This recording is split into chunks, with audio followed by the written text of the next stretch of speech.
interview room. Muzzy checking in, the times here, how you all doing? Alright, let's begin. Let's have a chat about the fact that I wanna interview the best fighters in the world, and that's that. Had a lot of guests from everywhere, all across the globe. Fighters tell me about the Hello everyone, Mudzy here from Muay Thai Interviews again, and my next guest I'm pretty excited to have a chat with, as I saw him fight a few months ago and I've been a fan ever since. He's trained by his father David McVicker out of Beastmasters Gym. He's originally from Manchester, England, but now calls Perth, Australia home. He's spent some time training at the prestigious Petchyindee Academy in Bangkok, Thailand, where he's also recently won a WBC super lightweight state title, and he's currently training for his upcoming WBC national lightweight title on Muay Thai Grand Prix 32 on November the 30th. I'm joined by one of the fastest rising stars who has a real potential to go far in the sport. I like to call him the Southpaw Phenom. I'm joined by Max McVicker. How are you, champ? Yeah, good, Mudzy. How are you? I'm awesome, mate. How's the training coming along? Did you train this morning in this like 40-degree heat? Yeah, we did sparring this morning. Just we cut it a little bit short to go to the beach, but yeah, we got a good few rounds in sparring. Oh, nice, mate. Yeah, I reckon it's too hot to go to the beach. I want to go tomorrow morning, but I'll probably go about 8 o'clock before it gets too hot. Yeah, definitely. Mate, so tell us where it all began for you. All champions were once beginners. So where did it begin for the Southpaw Phenom? For me, it started in England, in Manchester, where I grew up before I moved here. At a gym called Beastmasters, so it's the original Beastmasters before we opened the one here. I was trained by my dad and a coach called Trisha. We trained there until I was about 11, but we were fighting every second week from about 5 years old. Yep. I was training with Neve Keenahan and Chris Whittle when I was really young, and we've all grown up now and we've all gone our separate ways. But yeah, training there since super young and fighting all the time. So I heard you've had about 70 amateur fights. Would that be correct? I think probably a bit up. Yeah, so probably closer to about maybe 100. We were fighting like almost like interclubs, but with a decision on the end. Yep. So like every second week, a little bit how we do like footy matches. We have the season. We would have fights every second weekend. We'd go out. We'd have maybe 2 fights in a day. So we got lots of experience then. So how old were you when you came to Australia, and why did you decide to move over here? So we moved to Australia when I was 11. I think I just turned 11 a couple of months before. My dad actually got made redundant when we was in England, and it was tougher work at the time. You know, like in England, getting work is a bit tougher. And the job opportunity come up in Australia. My uncle had already come here, and it was a real good opportunity for me and my sister to grow up in a country like Australia as well. It was like the perfect opportunity for the family. So we packed up and brought everything here. Yeah, nice, because we're going to claim you as our own now because you're doing something. Yeah. Starting from an early age and being trained by your father, would you say that has helped you gain an advantage over a lot of your opponents?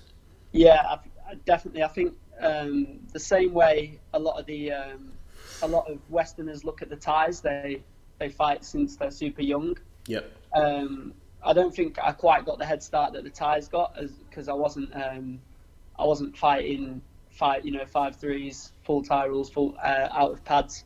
Yep. From a young age. You know, when we fought when we was 5, we were fighting like with body shields and no head contact. But just being in the ring and fighting and getting that experience in front of a crowd, and being able to do that for like such a long time, from 5 to 18, and having nearly 100 fights by the time I turned pro, made quite a massive difference. Yeah. So what's it like having your father as your trainer? I mean, he probably knows you the best and, knows when to really push you and when to back off. Yeah, yeah, definitely. I think it's the worst and best thing in the world when it comes to training, as you could probably guess. Like, there's no one that annoys you like your own family, but Yep. there's no one that really cares the same as well. So yeah, he definitely pushes me as hard as he can when he knows that I can really push more. Um, and obviously, every time I get in the ring, I really know that he's actually there with me. His heart's in it. Um, Have you yeah, ever had times where, like, say you two might be arguing or not seeing eye to eye on something, and then yeah, you've got to put that aside to focus on your training, and then yeah. does that ever sometimes carry over into your training, or do you sort of like you put that to the back of your mind and you just focus on training, and then afterwards it's you focus on whatever it was that was bothering you? Yeah, I think definitely.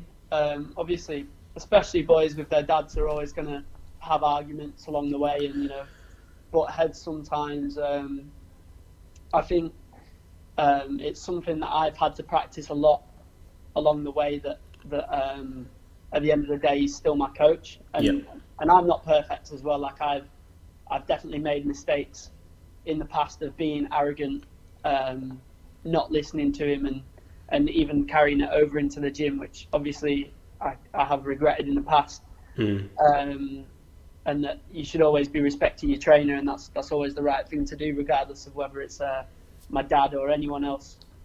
But yeah, definitely it's been tough in the past to do that, but at the same time, it's something I feel like, considering how hard it really is, then we've done a pretty good job of maintaining, like two separate relationships almost.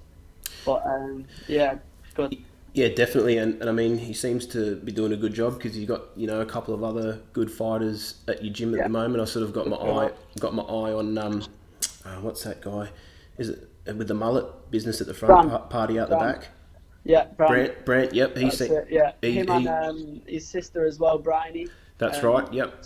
She's been fighting less than a year, like probably about a year now, and has had like seven. This is her seventh fight coming up. She's wicked, man. Both of them are doing so well. Yep, definitely. I've got my eye on those two. And one thing I'm keen to ask you about is you spent some time training and fighting at Petchyindee Academy in Bangkok last year. Can you tell us a bit about your time there, what the experience was like, and what you took away from there? Yeah. Oh, Petchyindee was like it's pretty surreal going there, because like the moment I walked in the door, it's a massive building. I went up all the stairs, carried my suitcase up, and I got to the top of the stairs, and they're like Pet Morakot and Pet Dam are there, like getting out of the showers, and like I'm sharing a room with these Thai superstars that I watch on TV Yeah. straight away, and like I'm there like wanting pictures with them. They're just getting out of the shower, and super crazy. These like actual people that I've like almost idolized and watched them for a really long time, and then all of a sudden I'm their training partners, and having like such famous promoters like Boat, who's now like my trainer almost, and him coming to watch me fight, and having like a whole getting up at 5 a.m, running 15Ks with people like Sabas and Daniel, who took me in as like their younger brother straight away, Yep. made me feel really at home, pushed me when I was tired, things like that. And it's just like a family there straight away, and the training is such a high level. It's a surreal experience going there, not like anything else I've ever done. So how long were you there for, and how many fights did you pick up along the way? So I think I was literally only there just over a month, but it felt like home by the time I'd left. And I've been looking at going back for like a much longer period since. But so I was there just over a month, and I had two fights while I was there. The first one I took like real short notice. Yep. Like 3 days, and fought. And then I think nobody really come to watch that fight because I was just another foreigner having a fight at the gym. But then after that fight, I think a couple of the coaches might have mentioned to Boat that I was a bit better than the average foreigner that come over. Yep. And then he come to watch my second fight, and then after that second fight, he offered me fight sponsorship the next day, which was really amazing that he took the time to come and watch me, and then seen what he must have thought potential or something there, which was really cool. Yeah, for sure, man. I mean, because they got the contacts now. You know, they're very big with ONE FC as well. You know, which gets your global recognition. Yeah. I wanted to ask you: is that where you picked up your Thai style stance and your technique from? Because it's quite beautiful to watch. I think, to be fair, from a really young age, we've been taught right, and that's credit to both my dad and back to Trish as well in England. If you watch Neve Keenahan, she just fought on Yokkao, and something like her second head kick in a row now with the KOs, the massive head kick KOs on Yokkao. But if you watch her and you watch me, we're both southpaw, and you watch our technique, everything's really similar. Yep. The way we fight, the same style. I think when I went to Petchyindee, there's a few things they changed to make me fight a little bit more like them. Yep. Some of the Western stuff that I did out of habit, they got rid of, and I think made me a little bit more relaxed when I fight. Clinching, it took my clinching to a whole different level. But yeah, I think, to be fair, we've had a pretty Thai style, and it was just tweaked a lot more in Thailand. It was made to be a lot more clean. Yep. Yeah. Can I ask what was some of the bad habits or the habits that you had that they got rid of for you? So I think things like just like things that Westerners do that the Thais don't agree with, like when we knee, a lot of foreigners think it's right to knee upwards. Yeah. Rather than the way the Thais knee is, they bring the knee up and they push forwards into the belly. Yep. And sometimes even pull down with their knee. Long guards, things like that. And have your foot out to the side when you're kneeing rather than just straight down. Yeah. So that you can put that lock on when you have to. Clean techniques like that, and a lot of, obviously I'm still quite young, and at the time the kind of clinching elbow sort of game and learning how to block the elbows with the palms of my gloves, and controlling the arms in the clinch and things like that. Those type of things needed tweaking over time, and stuff I needed to learn like that for when I started to fight men rather than other kids. Yeah, and I wanted to ask your fellow countryman Daniel McGowan. He was quite successful fighting out of Petchyindee and doing quite well in the stadiums. Did you get a chance to train with him at all while you were over there? Yeah, like I said, Daniel and Savas, Savas Michael, he's on ONE FC at the moment. Both him and Daniel together. As soon as I got there, as soon as I met them, they took me right in under their wing. They treated me like I belonged there with them straight away, not like a foreigner. So it was super crazy. So training with him, I didn't spar as much with him as we're different weights. Yep. But training alongside him, hitting pads together, sit-ups together, running, all that sort of stuff. Watching him fight in the stadium was crazy. It was awesome experience, and I think now I still keep in contact. We're really good friends. He's such a cool guy. He's back in England now, isn't he? Yeah, he was meant to be at Petchyindee for a bit longer, but he actually, when in the fight, I watched him he won by KO from a really big elbow, but at some point in the fight, he really damaged his wrist. Yep. and he couldn't fight for. He's still not able to fight yet. I'm sure he'll be making his comeback quite soon, but yeah, he really messed up his wrist and had to go back because he couldn't fight for quite a long time. So he was back working, earning some money in England. But I think he'll be soon back in action. I think I'd like to see him on one championship soon. That would be cool. Yeah, definitely, mate. I mean, if you keep going the way you're going, there's every chance that you could possibly be on one as well. That's the dream. That's the dream. Now, in your last fight, I watched you win the WBC state title back in July against the tough Stephen Kirk on the last Muay Thai Grand Prix. Yeah. You seemed to nullify anything he had, and you had an answer to everything he threw at you. Looked like you were always 2 steps ahead of him. What was your game plan going into that fight? Going into the fight, I think we knew that Stephen has been super active the last couple of years, but I know that he's not been doing Muay Thai for a super long amount of time. Yep. So the fact that I had like a lot of experience over him made me think that my general technique and my skill would be a bit better than his. But we knew that he liked to be technical, and he liked to kind of play the game of Muay Thai. You know, he liked to enjoy going back and forth with skillful techniques. Yep. So we thought that he will try to fight me Thai style, which I thought was fine with me, as we thought we were going to be better at that. Yep. I think when he did do that, it kind of fell into place that we'd planned for it, that he was going to try and outskill me, which worked in my favor in the end. I think we planned a little bit for just in case he decided to use the fact he was older and the fact that I'm freshly 18, that they could use that manpower against me.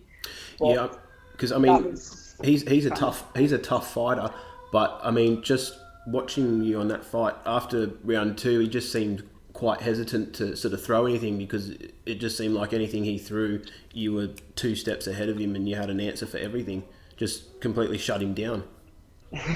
I think, yeah, to be fair, he wasn't completely clueless. Like he's really good, and especially in the clinch, he swept me twice, which shocked me at the time. I had a smile on my face, but inside I was raging. But yeah, he was definitely skillful, and he obviously, I didn't have it all my own way. But I think, yeah, that experience of having, so many extra years and so many extra fights gave me a little bit of an edge to play the game with him of like Muay Thai, and we both sit back and score against each other, which it worked in my favor a little bit. Yeah, for sure. And I want to ask you, what was your mindset going into that fight? Because from watching you seemed completely in control, very calm, relaxed, and extremely focused. Didn't look nervous or anything like that at all. I think with I think there was a little bit of nerves there, as it was my professional debut in WA. Yep. And obviously it's like home, and so many people are there to watch me. But I think at the same time, because I'm 18, but when I was fighting in Thailand and even over East, I've already been fighting men, and I fought on Max Muay Thai, and I was, to be fair, it wasn't anything super new. Like I was still fighting the same. I was still fighting Muay Thai at the end of the day. I've already fought 5-3s. Yeah. I felt like I was doing, I was in my comfort zone. It was nothing really changing. Like it was just another, well, I like to look at it as it was another opponent in front of me that I had to beat. The mindset was that I could win, and that I could win the fight, and that it was another fight for me to win, and I had a job to do, and to go and do that was the only objective. And you've been there over 100 times, it just wasn't with pads. Yeah, that's it. Yeah. And prior to that fight, I was actually told to watch out for you, as you made quite an impression on some people who saw you put on an exhibition in Perth a while ago against Jack 300, where you were landing some great shots with some excellent technique against him. Can you tell us a bit about that? So me and Jack, we sparred. We've done two kind of exhibitions, kind of for the kids interclubs. The first time we did it at Gav's gym at an interclub there, and it was just for a bit of fun. It was on my birthday, and me and Jack had a bit of a spar, and messed around, and we swept each other, and kind of got the crowd involved and stuff like that. And so that went really well the first time, and then we did the same thing again at Westside, but we did it at the start rather than at the end, to try and get the kids like really motivated to go and spar each other. Yep. And I think, to be fair, Jack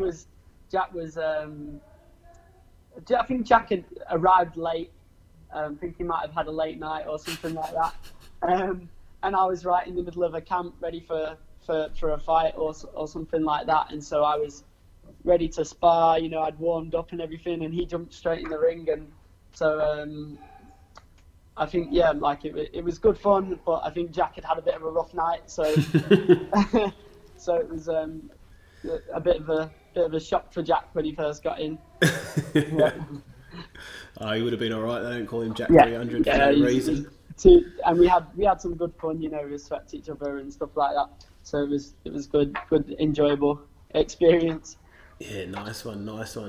Now, buddy, your next fight is for a national title against the very tough Zach Ennison from Riddlers on Muay Thai Grand Prix 32, which is coming up on the 30th of this month in November. I watched him win a 4-man up in Queensland earlier this year. He was super impressive, and he's a very, very tough lad. What else do you know about him, and how has your preparation been so far for your fight? Yeah. Again, I think Zach, similar to Stephen, I think my Muay Thai skill, my actual technique, and things like that are at a level where I would like to say are at a higher level. Yep. And that if we were to be skillful, then I would be quite comfortable to go shot for shot with him and play that kind of game with him. Yep. But I don't at all expect him to come out doing what Stephen did and play that game with me. I think the difference will be Zach is quite aggressive. He likes to fight. He likes to come forward. And I don't expect anything less. I think that's exactly what he'll do. He'll come to fight all 5 rounds, all 3 minutes, and we're 100% prepared for it. I think it's going to be a great clash of styles, because you got the nice technique. You like to do your thing, but he likes to walk forward, smother people, not give them space, not give them time, and just keep on that pressure. Yeah. So I think it's going to be a case of who applies the game plan better, or who executes it better, will probably come out on top at the night. Yeah, definitely. So in saying that, what can people expect to see from you on the night? I think, like you said, it will be a real interesting matchup of like a definitely a clash of 2 different styles. So it'll be really interesting, because obviously, from a fan's perspective, obviously I expect it to go one way, but the fans can expect it to go either one or the other way completely. So it'll be really interesting to watch. It'll be my second fight in WA as a professional. So I'll be looking to really make an impression on the scene. I know that now after that first fight that a lot of people are watching. Yep. And it's on such a massive show with people like Iman Barlow and Superbank fighting on it, that there'll be a lot of attention going on. So I'll really definitely be bringing my A game. No slacking. I know that Zach's probably been really pushing in training as well. So it'll be a really, really, really tough fight. But yeah, expect nothing less than really the highest level that I've got. Absolutely, mate. And it's also going to be live streamed, so not only people in WA, people in Yeah. all around Australia, international, will be able to see what's on offer as well. Yeah. Can I ask, what other goals and achievements are you looking to accomplish in the sport? Yeah, so this is a long list. This could be a longer list. So immediately, so like right now, obviously that WBC Australian title is right there. I want that, November 30th. Beyond that, I would really like to fight on my next opportunity in Australia on Rebellion. Mm-hmm. I'd really like to fight there. I think Sai's seen me fight before, and I would love to get on there. It's a big, massive promotion in Australia. I think then I've always got the goals of the Thailand goals of wanting to be that first foreigner with a Raja belt would be absolutely crazy, like to be the first person to ever do that. But I have a feeling Sabas might get there before me. Lumpini, fighting at Lumpini and Raja, Omnoy stadiums, those are always going to be massive for me. I follow the Thai scene really closely, so fighting there would mean like the world to me. I think the ultimate goal really is to end up, fighting for that one belt, for that one world title. Yep. That would be the end, like the end goal to be at the top, ranked number one on one championship. That's like the ultimate place to be. There and Rajadamnern are my two ultimate goals. WBC world title, WMC world title. I want all of those, all of those by the end. They're what I'm looking to achieve in my career altogether. Well, I think if you keep going the way you're going, then there's no reason why it can't be achieved. Speaking of Omnoy Stadium, did you see a couple of months back that little 13 or 14-year-old lad? Yes, I did. He was an animal. He's awesome. He was off his head. He's nuts. Really good. Yeah, that's impressive. I forget his name. I think he's Slovakian or something like that. Yeah, he's from one of the countries around there. It's real tough kids. They just breed them tough. So tough. Mate, yeah, he was super impressive. Now I know you're not looking past this fight with Zach, but can I ask, is there anything else lined up after Muay Thai Grand Prix that you can share with us? I think lined up, there's not much, but I think if I was to predict what was next afterwards, I know that, like I said, Rebellion. I'd like to think I'd be able to get on there quite soon after this fight. Yep. Whenever their next show is, fighting, for that rank number one in Australia, kind of for WMC, WBC, altogether, I'd like to be ranked number one on both. I think, yeah. So the WMC titles that I haven't fought for yet, I'd like to be challenging for those. So I'd imagine they'll be there too, real soon. If there's a chance that Thailand becomes an opportunity also. So I think there's a lot in the air. If I'm in Australia, I definitely would like to be on Rebellion and fighting for those WMC belts as well. And then if I go to Thailand, then there's a whole heap of stuff that could be in the future over there. Yeah, for sure, mate, for sure. And it's all very, very possible, believe you me. Now, if people would like to contact you, follow you, stay up to date with what's happening fight-wise, how can people follow you? So on Facebook, Max McVicker, and on Instagram, Max_McVicker. Yeah, that's my where you're going to see anything related to Muay Thai. You'll find it on there, mostly on my Instagram. I keep the Instagram pretty regular. Yep, excellent. And last but not least, anyone that you wish to thank or you want to give a shout out to? Oh yeah, definitely. So everyone at Beastmasters, everyone from the gym, who's been helping me prepare for the fight, like from right from the top to the bottom, you know, like all the new students who are training. I've even learned from a few of those, right up to obviously my dad, who's there every day, Jake, who's holding pads for me all the time, you know, like people like Bryony who are there in the gym pushing me, even when they're not even training with me, they're just pushing me with their moral support, you know, good vibes in the gym.